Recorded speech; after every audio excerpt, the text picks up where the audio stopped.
Hi there. Welcome to this week's episode of the Brave Files podcast. This is your host, Heather Vickery. This week, I talked to a 20-year Air Force veteran about the importance of surrounding yourself with a collaborative, like-minded community that supports you and how that's absolutely key for success. We talk about how failures can be a wonderful learning experience, and sometimes they even yield a far better result than your original plan. But most importantly, this week, we share why it's so valuable to own your own path, to be audacious, and to play big, but that it's so much easier to be brave and do these things when you have people you trust by your side.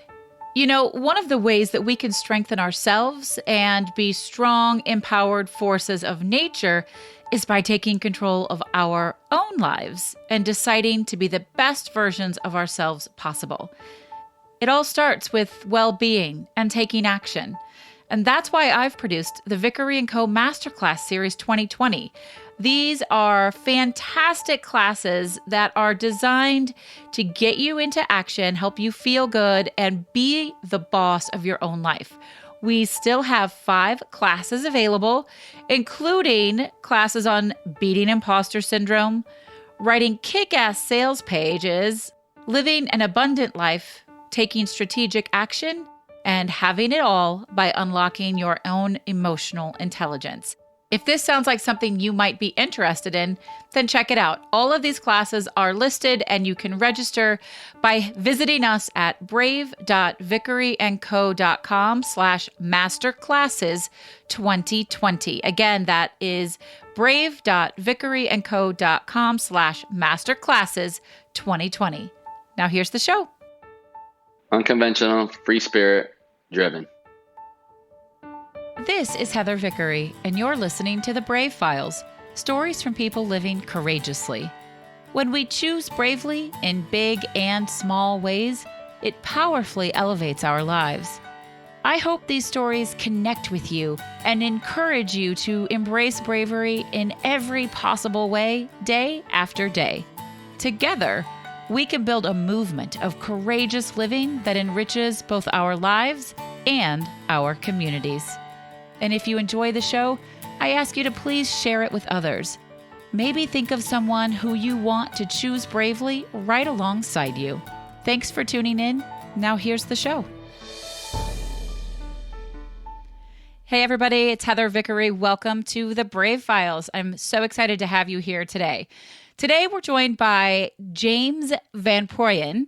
I had the privilege of meeting James. I got to tell you, that last name is hard to say. I had to get phonetic spelling. Sorry, James. But I had the privilege of meeting James at Podcast Movement just this past August. And I knew right away that I wanted to have him on the show. He's a veteran and he hosts all sorts of podcasts that really focus on the veteran experience. We're going to learn more about that, veterans in business. And he works for an organization called Bunker Labs in the Bay Area. He's also the leader of the Veteran in Residence Incubator Program, which is an element of Bunker Labs. I cannot wait to learn more about this. Now, I know that none of you know what these programs are, but we're going to find out. I wanted to first, though, share with you this staggering number. Did you know that in the United States, on average, 20 veterans die a day by suicide? These people are so brave, and they fight every day to keep us safe, to keep our country safe, and often don't get the support they need once they get out of the service and come home. And the work that James is doing helps give people a meaning, a space to grow and to learn and to build business and to start to figure out how to live a whole new type of life. So I'm very honored to have you here, James. Thank you so much for being here. Heather, thank you so much for that. I've kind of had a lot of thoughts as I hear you kind of talk about some of that. It's, right away, this was my 5th podcast movement that I've gone to out of the 6 that they've had. And I enjoy meeting other people and, really quickly right away, I really resonated with you and your background and what you're doing. And so honored that you would let me come on the podcast and kind of share my story and my background. And I'm really excited to talk about these things and get the message out and help I think a lot of people, I can speak for maybe some of them, and definitely in my own life, I really didn't know what I was getting into. Kind of When have you joined talked the about, I military felt or like, podcasting? yeah, well, both. That's funny. And in the military, kind of talking, Okay. going back to service, and you know, um, when I was 18 and said, "Hey, I'm going to go in the Air Force," I'd be lying if I said, "Hey, I want to go to the front lines and be a soldier." It was not my Right. thought.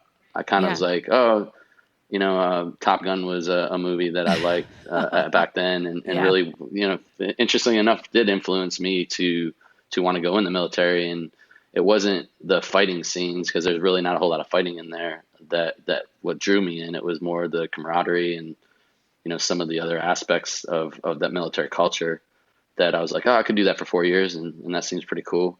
But quickly in basic training, they talked about one of the drill sergeants, who I think had served through Vietnam, said something really early on that kind of caught probably other people's attention, but definitely caught my attention. He's like, every one of you in your career will see combat. And I'm like, I remember thinking, combat?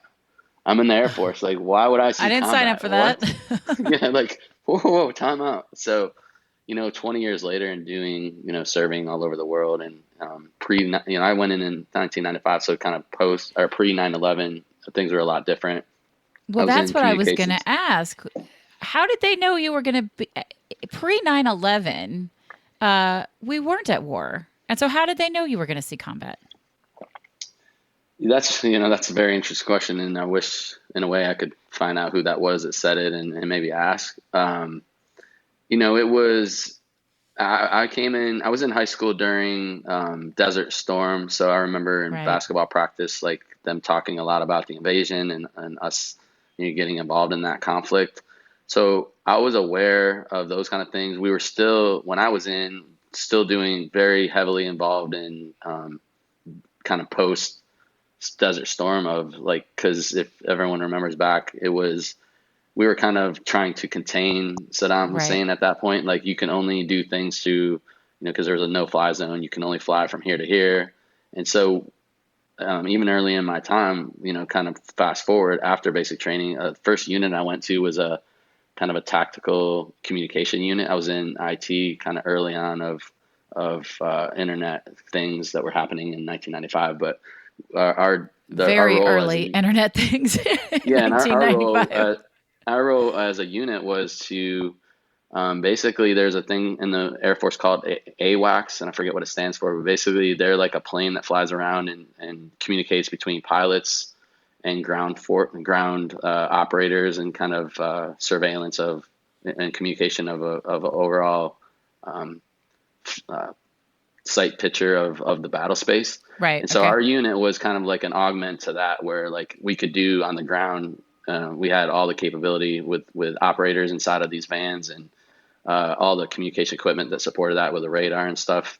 Like, we could go deploy anywhere in the world, and Korea was our kind of something. They said if anything happened in Korea, we would go to South Korea and set up our equipment. But Right. early on in my time in 1996, I deployed to Kuwait for the first time in my career. Oh, well. So at age 19, I was actually in Kuwait, and my specific job, I actually was assigned with a couple other people to the Kuwaiti, like the airport, and worked with Kuwaiti officers, and was actually talking to them about real world experiences they had during the Saddam Hussein invasion. So I think, back to your question, like, even though that really wasn't hand to hand combat at that point, that was still supporting Right. It was real a world conflict. Yeah. operations in between Desert Storm and then what ended up being, the invasion of Kuwait later. And maybe, Yeah. not getting involved in the politics, because really, if you look at the military, like, we don't get to choose which things we're supporting. Of It's course. our Yeah. leaders are telling us where to go. So, so that was good for me personally, to be able to early on get used to doing things like that. And so I spent a How lot of long time in places like that. how long were you in the military? So I did about a month over 20 years. So I went in February of 1995, Oh, and I wow. retired and did 20 years, and got out in March, effectively March of 2015. Did you know when you were a young man, essentially a child, really, going into the Air Force, that you were going to become a lifer? Not at all. What And made that's you what's decide crazy to to look back. become a lifer, though? Like, why did you stay? and it's interesting because it really does now play out in my life. Like I enjoyed early on that unit I was in. We did everything together. So we played Yep. sports together. We, you know, I don't know, like, partied, I guess, together, Everything. Yeah. play hard, work hard. And it was at that point in the first few years of my career, we were doing like later in my career, we would go individually and I would go meet with people that I'd never served or met with before and do like say if I went to Iraq or Afghanistan. Later, I didn't do it together as much as a group, but that first unit that we were in, we would deploy all as a group. So, say if we had 300 people in our group, 100 and maybe almost 200 of the 300 and something would go all together at one time.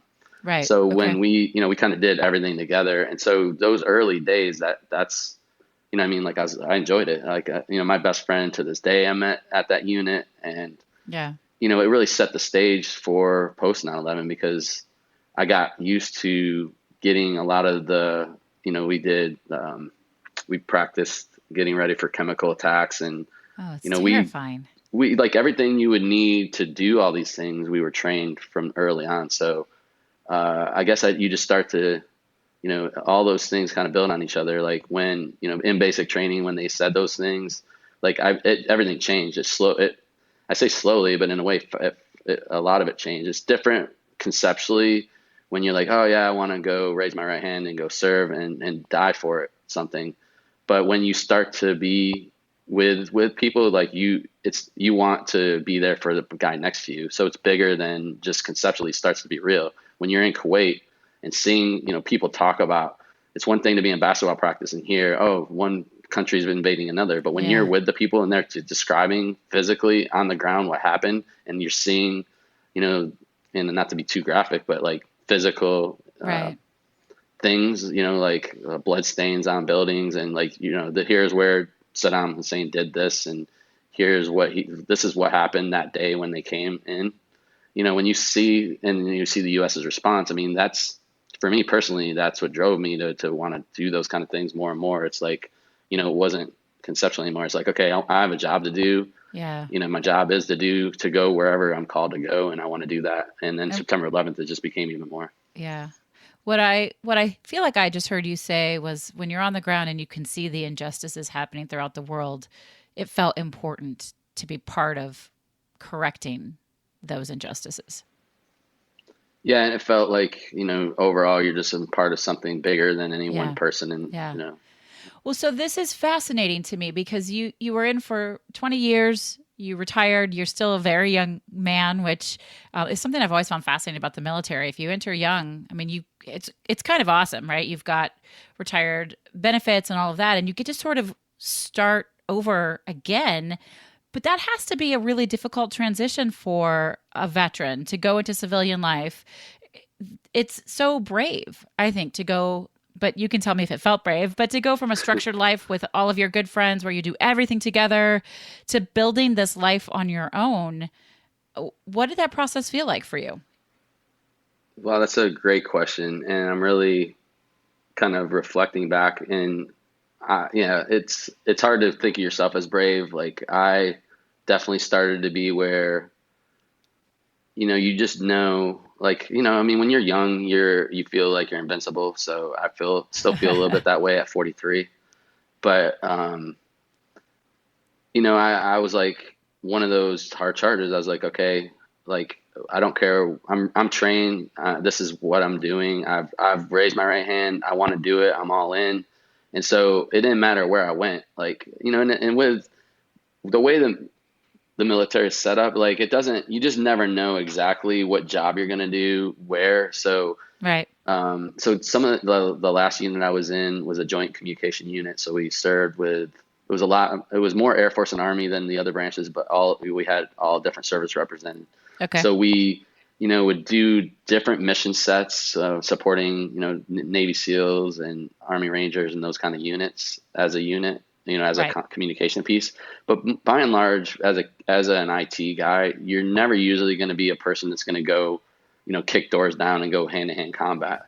Right. But in the same sense, like, if you're supporting, depending where you're at, military missions, it is dangerous, and it's like one of those things to where I don't know. I can't speak for other people. But for me, I never really thought about it. I was like, I could die like, walking down the street somewhere in a car Sure. or in a plane. If it's meant to be, it's meant to be. And no more noble thing than to die for a country is kind of the gist of, I mean, and you're inspired. I was inspired by other people that I remember from history in the past. So, it was like, if I'm going to be in and give 20 years and truly embrace it, that's just kind of part of it. So I didn't really think of it as brave. Like I appreciate that people are thankful for it. I would do it all over again. It changed my life for the better. So, you risk and give up things and miss holidays and miss, you know, spending time with family and those kind of things. But felt like I got so much out of it as well. And then another interesting thing about that you referenced with age, when I first went in 18 and thought 38, I was like, oh, that's so long from now. And 38 is old. Then when you get to be 38, you're like, wow, this isn't old at all. It's not old. Welcome. I'm about to turn 44, 45. Ugh, I wish. 45. It's okay. I don't mind getting old, but I don't feel that old. That sounds a lot older than I feel. Absolutely. Well, and then, I mean, that's for me too. Right now, I feel like I'm just getting started, and then I want to also go back to, as I've transitioned, it's exciting. I feel there is those opportunities, but as I kind of reflect back on my own transition, I didn't think I would have a problem. I heard of, other people kind of having problems, but like I've done so many things in my life. I did electrical work growing up. My grandfather was an electrician, so I started working with him when I was 10. I've work has never bothered me. Worked in like a cherry orchard in the summers where I was from. I mowed grass at my grandparents' hotel and loved that.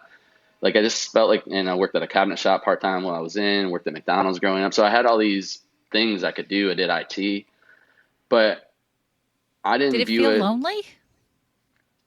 Like Um, coming out of the military and going, I could do all these things, but did it feel lonely without? it didn't for me. I think I was fortunate, and it's crazy to look back. And I guess this is what I'm learning as I get older is like, and it happened even toward the end of my military career as I looked like there was that unit I described in it's out of Tampa, Florida. Hmm. I wanted to be a part of it ever since I heard there was a guy that I served with in Korea that had told me about it. And it's the first time I'd ever heard of that unit. And I was like, that's what I want to do.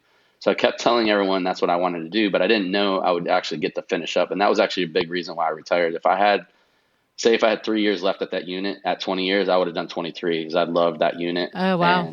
And basically the way I looked at it while I was in, I'm like, I'm all in until I'm not. And then when I'm out, and I have bigger things I want to do when I Right. get out and figure out what I do in business that aligns with kind of this higher purpose. And that was kind of part of the transition is like a year before I got out, now looking back, the thing I was looking for was the very first thing I found. And it was crazy to look back that it wasn't like I had to go to 3 different meetups to find it. Like the very first one, I met a Wow. guy named Chris Kermitsos who had a business organization, and I went to an e-marketing group meetup that he had. And on a Monday night, a year before I retired, I went to that and heard about his business organization that met every first Wednesday of the month for their main event 2 days later. So 2 days after I met him, and of course, it was cool. He was like, "Oh, we love military and veterans, and let us know how we can ever support you." Hmm. And went to his business organization and was like blown away by their culture. You could just tell the energy. It was just good energy and good community. Get So I was you. fortunate that while I was I was already becoming involved in a business organization.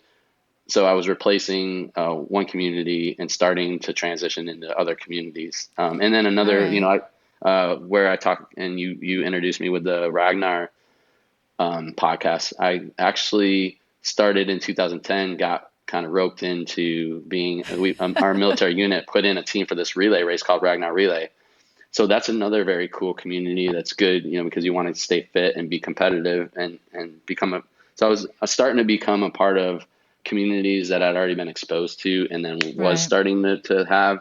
So I think coming out of the military when you have kind of a very collaborative, Yeah. like-minded community, a lot of times and very Right. supportive, which is still there as veterans, but like I just think I was fortunate Yeah. to go out and it wasn't lonely because I just have now found the next thing that is a lot of those communities that supports me. I think that makes a lot of sense. That it would be really difficult. And I think that might be part of the problem for folks who aren't as lucky as you, who come from this tight knit group. If you don't find a new group to sort of replace that energy, it can be really lonely and overwhelming. And maybe that's part of where Bunker Labs comes into play with what they do. Can you give an explanation of sort of how they help veterans start and run successful businesses? Absolutely. And it's interesting as I kind of think back because I was familiar with what Bunker Labs was even a few years ago, but I'd never really taken the step of like actually reaching out and trying to do anything necessary with them. And I came out to go to school in San Francisco last year to use my post 9/11 GI Bill. Right. And I think that is significant of the timing of me becoming involved in Bunker Labs. You know, of course, they help in the military veteran business space, which is kind of the space that I wanted to totally niche down to. Is you know, I had the podcast network to kind of have help in the whole entire military space, but my show and my podcast and the thing that I'm caring about is people that are in the military that are doing business and people that are getting out that are doing business. So that kind of aligned very well with what Bunker Labs helps people do. Bunker Labs has, and you mentioned that one of the programs they have is the Veteran in Residence program. They're partnered with WeWork on that program. So there's, I want to say probably, if I remember right, 17 different chapters right now that have the Veteran in Residence program. And so military spouses, veterans, military members, I believe even children of military are eligible to apply. That's awesome. And they take up to 10 of these businesses, and there's a application process and kind of an interview process. But once they're selected, they get 6 months of office, you know, WeWork office space at these different locations, and then specifically for my chapter here in the Bay Area of California, so right in San Francisco. So, and each program is run a little different, but we have our own kind of curriculum and kind of timeline of, you know, taking people from kind of idea and, you know, how they get funding and partners if they need that, or, you know, if they're growing a team, how to get the right team, and just kind of everything specific to business and growing and scaling a business. It's cool. So It's hard to start a kind business, especially if it's your second job. Like you've had for a sure, career, a life career, and now you're starting a whole new career.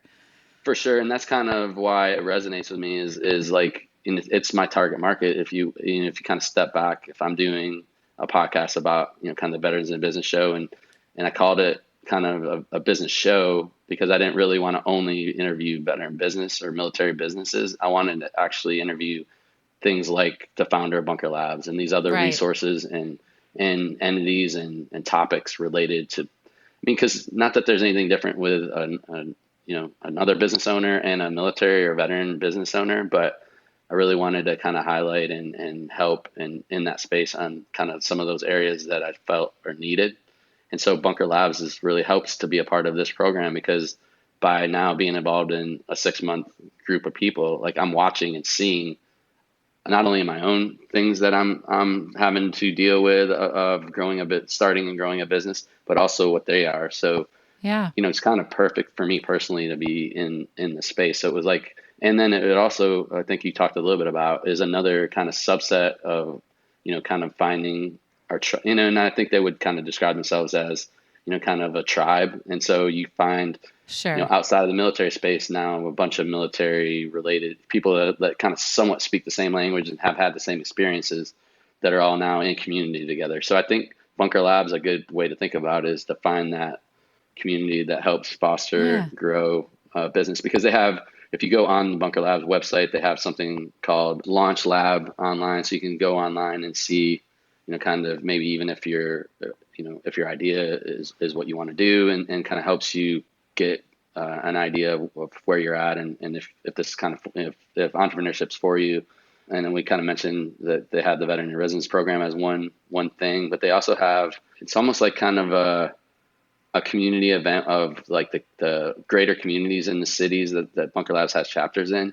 And Okay. they do a thing called Bunker Brews. So we can host it at different places. Like say here in the Bay Area, we may do it. There's a program called Stanford Ignite. We've done a Bunker Brews in conjunction with Stanford Ignite. So it's a way to kind of cross, get the veterans in those areas or military spouses in those areas involved with seeing what's out there in the community that is supporting entrepreneurship and Bunker Labs message at the same time. Is it a social event or what kind of event is it? Yeah, I personally, especially after having been involved with the business organization that I feel like it's similar to that as like a business Okay, networking so a event. business networking event. Right. Okay, Yeah. cool. Now, your business is mostly podcasting and you do it in a lot of different ways. Can you give us a little bit of a rundown of all your podcasting credentials? Yeah, absolutely. And it's funny that you asked that is as I got out and started being exposed to podcasting, and then now kind of looking back, I was all in for that as a medium. Like I paid attention and I really had to wrap my head around, like I didn't have any media background. I don't have interview background. So it was definitely way outside of my comfort zone of like being like, say if I saw somebody on TV, I would never go, oh, I want to be on TV someday. And I want to, have an interview show. But when I saw people talking about how, when radio started and when TV started, like podcasting was that next thing that is Absolutely. early on. And I still have to remind myself we're still early on, but it feels to me like it's like been a long, long time. Everything that what we were talking about in 2014, a lot of it is happening right now and continues to happen. So the conversation was always like, can you make a business out of podcasting? Is podcasting itself a business in itself, or is it marketing? And I think it's a little bit of all of that, but like really, I just became a proponent of it, of really getting your message out and putting it in conjunction to what your thing is. So I think on the back end of it, and as a podcaster, it is a lot of work. And then I actually Yeah, was it just in is. a meeting with someone and explaining, like, and I heard this talked about in all, kind of in all the background or like the meetings that I was in and the networking that I was in, the podcast conferences that I was in. People would say, if you're not willing to do a podcast for 5 years, don't even start, because it's, when the Right. newness wears off, or like, it doesn't matter if you're It, passionate or not. It's like, it's not it's the easy. long game for sure. Exactly. So, but Yeah. I think Yeah. So what shows do you have? And then you help other people start podcasts, right? I do. So the podcast network itself helps people in the military space start podcasts, and I love those that. podcasters may or may not be on the network, but that's a service that's offered. And also the network itself, the military podcast network, is a business. And so I'm essentially growing out a media company using podcasting in the military space is the easiest That's way to great. describe it. So, things that go with that are like sponsorship of the network, Right. Yeah. helping, get people booked on podcasts. So there's those business components and offerings that the network can have. And as it grows, the better, the bigger it is, the more reach it has, the more significant reach it can have. So that's kind of the long-term growth plan for the network. So the Veterans in Business show, and that, kind of in my niche, is a business in itself of offering resources and services and, affiliates and those kind of things. And the back end of working with clients out of, seeing what's happening with the bunker, as we have this cohort and I can Uh-huh. see these issues and problems, like that's where I can kind of operate in the community that I have from the Veterans of Business. So the podcast is kind of an extension of that. And so there's kind of a few different components related to that. I do some consulting on podcasting. So again, it all to me goes back to podcasting, where I'm involved with helping You're in Podfest, which deep with is 5 years old. podcasting. Yep, I'm all in. So it's all so that and I think it goes back to some of those words I said at the beginning. I'm just that guy that can be like not listen to other people. And so where some people tell you here's where you should fit in, or you should do this, you have to do that. I guess I'm that guy that's like, well, it doesn't have to be done that way. So I mean, I'm still feel like I'm figuring it out as I I go, appreciate but it's that. becoming more clear. I appreciate that you're like, it doesn't have to be done that way just because a lot of people do it one way. And you're talking about podcasting, but we could be talking about anything. Uh, you don't have to do it the way somebody else has done it. You can try something new and it may or may not work, but you're not stuck. Absolutely. Well, and then I say this in a lot of conversation, like now that I've gone down this path for what I would say has been 5 years. I don't, whatever, all the things I've learned, like all the opportunities that have opened up would have never been opened up if I didn't kind of go towards this podcasting space. Right. And, I feel like I've gotten better at being an interviewer, I haven't been on probably enough podcasts, even though I know it's a good strategy. So, it helps me, kind of think through some of these things when I'm on other people's shows on how they frame questions. And so I think there's just so many cool things, but like if I didn't have that mindset and I did listen to other people, I just don't think I would be, I know I wouldn't be where I'm at now. So, I think, and this is another thing we talked about, entrepreneurship and business being hard. And this is what I think what I've learned recently that I didn't really appreciate at first. I don't think you can't look at it as like there's a destination and once I get there, then it's all good. Like, if your business isn't for everyone, and I think hopefully that's why I believe business or military is equipped very well for it is, 20 years of being all over the world and adjusting to so many factors and things, and problem solving, like at every single moment of almost, and like contingency plans and another plan and planning, like the plan goes to crap and like, and you have to adjust. I mean, I think as I've learned now more and more, the journey is what it's about. So, you're going to have the highs and lows, the ups, the downs, but that's all part of it. And if you Yeah. aren't prepared each day to have like something totally be devastating and then adjust and get back up and keep going, then business isn't for you. And You're so right about that. I saw somebody with a t-shirt on yesterday and it was a Nelson Mandela quote of all things, but it said, I never fail. I either win or I learn. love it. Well, that feels Yep. so important. Like as an entrepreneur and podcasting as part of that, you have to be able to completely screw it up or make decisions that don't turn out well. You have to risk something if you want to have any success at all. Yeah, I love that. And I actually heard also when I was getting ready to say, and I think it's still relevant, is I heard, and it was actually at the Bunker Labs in June. We had our summit. It's like a leadership summit that happens every year. There was a business owner that is not in the military space, but she was speaking and she spoke for like an hour and did some Q&As. But I thought one thing she said, I think that's very relevant to what we're talking about. She said, really, if you knew what it was going to take to do business, no one would ever do it. So it's almost better we don't know how hard it is and how many obstacles we're going to have, because if you did know really what it took, most people would never do it. Yeah, I think that's probably true.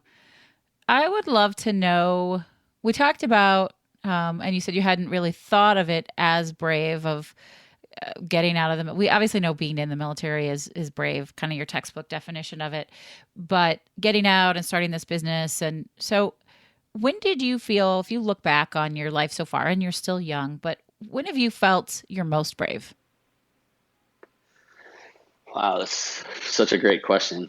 Um, and I guess if I go back and just think about military things, like I think a couple things come to mind quickly. Like I think it's possibly, I don't know if I would use it. Brave just seems so much like I don't feel worthy of that title. And it's like, but Well, I let would that go. say when when I get out and go unconventionally, like truly say I'm going towards something, I have no idea what it is, but I see a big vision and I want to go towards a vision that's unclear that ends up, kind of being podcast related with a military podcast network and growing out and being Uh huh. audacious enough to think you can make a difference on a mass scale using podcasting as a voice for all these issues that impact the military space. So I Yeah. think when you go down, and I've kind of talked recently to a lot of people, like when, if I really just sit down and think about that the day I decided to do that is brave, and it comes with a lot of responsibility. So there's a lot to that. Like that might have been, not I say the worst day, but as, I mean, like to really think of the brevity of that and like how much responsibility comes with that. And like, it could take a long, long time, but it's worth it. Like that to me, Yeah. coming out and doing and getting in something like that, I think takes some, maybe some people would describe it other ways, but I would say bravery. But also, uh, just raising your hand even while you're in, and like, I'll go wherever and I don't know what it is, but I'll just do it. I'm sure there's a lot of bravery to that, and just Yeah. not knowing what to Yeah. expect. And, I agree. there's a story that would take too long, but like, I felt maybe it's not brave, but like that I was unprepared for going into Afghanistan with the group of people I was going into because of some internal administrative things that were happening with the people that were our people in charge. So I felt very ill prepared to go to Afghanistan and support the people that we were supporting in the mission that we had. So I had to do it anyway. So I feel there's maybe some bravery to that. For I sure. mean, you don't have a whole lot of time to think about it. I mean, I was obviously in real time, not real happy, and like, Right. I didn't know what to expect. But again, I think all those things build on each other. Like, you just go with Yeah. your training. I had years of training that kind of started at 19, and then that was a lot farther. I was, probably 16 years in at that point when I went to Afghanistan. Yeah. Yeah. And then actually it was an interesting time to be in Afghanistan because I was there during our time period was when bin Laden had been, captured and killed. So that was really kind of a full circle moment to kind of know that was happening when it was happening. Yeah. I Wow. was fortunate in a way to be able to serve in Afghanistan with some of the people that were carrying out that mission. So Wow. Wow. Yeah, that's a lot.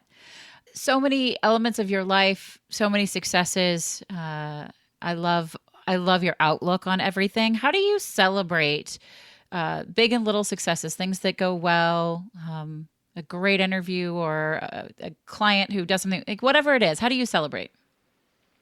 well, I've found out about myself that I'm like, I can't. I've been wired positive for some reason all Which is my life, awesome. and I don't know where that comes from, but I'm glad I have it.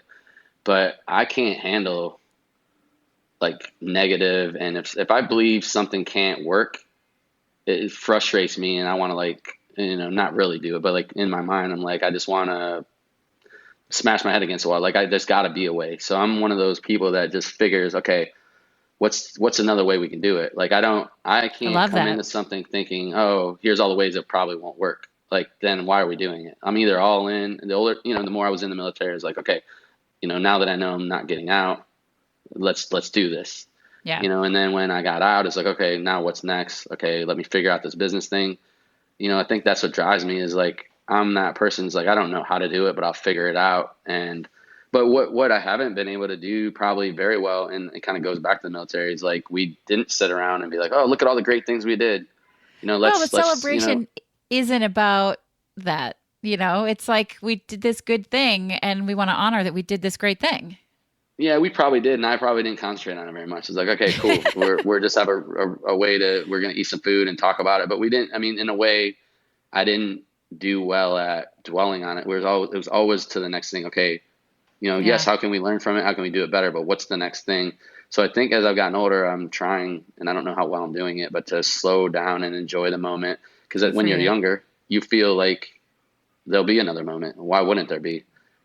And I really enjoyed my career for that. I got to do a lot of things that, was not traditional military, not traditional Air Yeah. Force. So I loved it. And I was like, all during those years, I was like, I'm going to do it now while I can, because when it's over, it's over.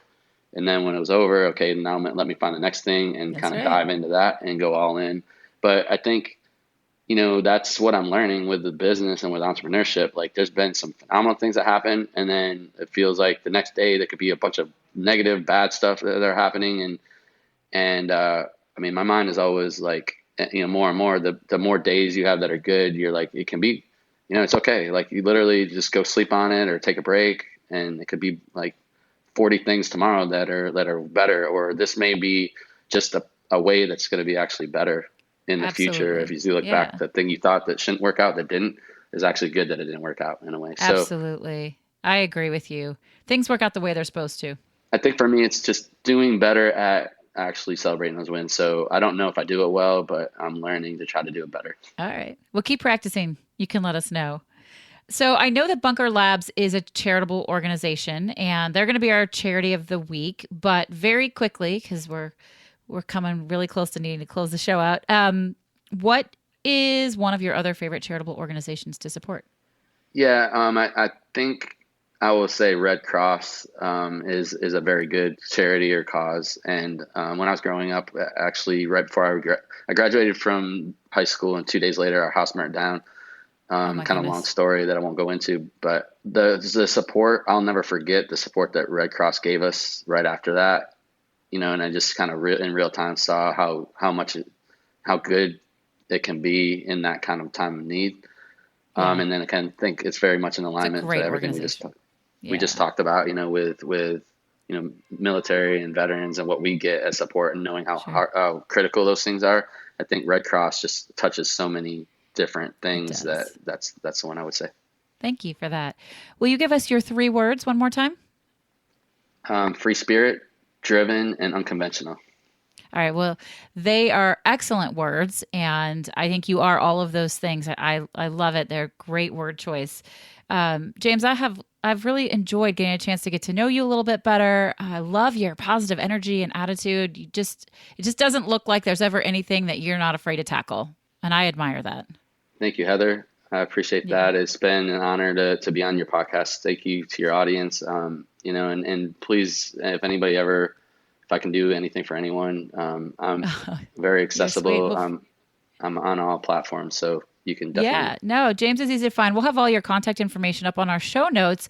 And folks, if you know anybody who can benefit, who's a veteran and wanting to learn about running a business or podcasting or any of that, absolutely connect them with James. It's such a great thing to do, to be supporting the brave people who keep our nation safe. So supporting them in trying new things and building new businesses. I love it. Thank you so much, Heather. Yeah, you're welcome. Thanks for being here. Friends, I thank you for being here also. So I want to know what you think of this show. Please give us a call at 312-646-0205 and share your thoughts with us, or tell us how you're choosing bravely today, or what you're grateful for. Anything at all that you want to share, give us a call. Let's make sure that call-in number is working and that you are out there feeling the love from us. I have some pretty big plans for the Brave Files, including some live shows, video interviews, and starting a Brave Scholarship. I know you want to know more about that, but in order to grow the show, I do really need everyone's support. So listeners like you, if you could visit patreon.com/bravefiles and learn more about the different ways you can support the show for as little as $4 a month, you can make a big difference and get some pretty cool patron rewards in the process. Again, that's patreon.com/bravefiles. Visit it and join our Brave community. Thank you so much for being here. This is Heather Vickery reminding you today and always to go out and choose bravely. You've been listening to The Brave Files, stories from people living courageously. To learn more about the show, find our show notes, or get some great bonus content, visit thebravefilespodcast.com. And we'd love to know what you think. You can give us a call at 312-646-0205. Let us know your thoughts on the episode, the show in general, or maybe share with us how you're out choosing bravely. This episode is brought to you by Vickery & Co. Success Coaching that helps you maintain a life well lived and a business well run. Learn more at vickeryandco.com. Our music is produced by Matt Lewis. Follow him on Instagram at mattmmusic or visit his website, theunionband.com. We couldn't do any of this without our extraordinary audio engineer, Andrew Olson. Learn more about him and check out his work at findandrewolson.com. And special thanks to our associate producer, Kim Statler. I'm your host and executive producer, Heather Vickery. Thanks for tuning in, and we'll talk to you next week.